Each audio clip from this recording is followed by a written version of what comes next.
تربیت اولاد یہ ایک اہم ترین ذمہ داری ہے والدین کی، ٹھیک،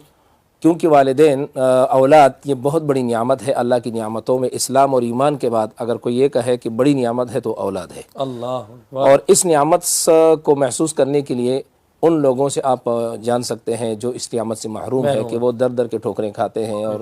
کہاں کہاں تک جانے کے لیے وہ یعنی تیار ہے اس حوالے سے۔ بالکل ایسے ہی، بالکل ایسے ہی۔ لیکن اولاد جتنی بڑی نعمت ہے تو اتنی ایک بہت بڑی ذمہ داری بھی آپ کے ذمہ آتی ہے کہ آپ اپنا اولاد کی صحیح تربیت کریں۔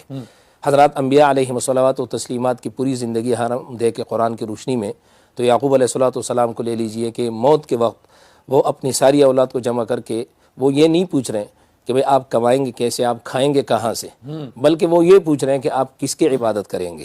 اور پھر یہی وصیت کر رہے ہیں کہ مرتے دم تک آپ نے دین پر استقامت کے ساتھ قائم رہنا ہے۔ یہ تربیت ہو رہی ہے۔ حضرت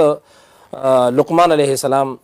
کو اگر آپ دیکھ لیجئے وہ اپنی اولاد کی اور اپنے بیٹے کو کیسی نصیحت کر رہے ہیں، یا بنی لا تشرک باللہ، اللہ کے ساتھ کسی کو شریک نہ کرنے، بہت بڑا ظلم ہے۔ اور آگے ان کی تربیت کیسے کر رہے ہیں، لا تصعر خدک للناس،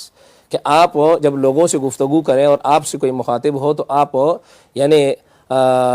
صرف نظر نہ کریں ان سے، اپنا منہ سے مت موڑیں، اور آگے فرمایا کہ تکبر نہ کرے۔ یہ ساری تربیت ہو رہی ہے، اس لیے کہ تکبر سے آپ نہ تو زمین پھاڑ سکتے ہیں نہ پہاڑ تک پہنچ سکتے ہیں۔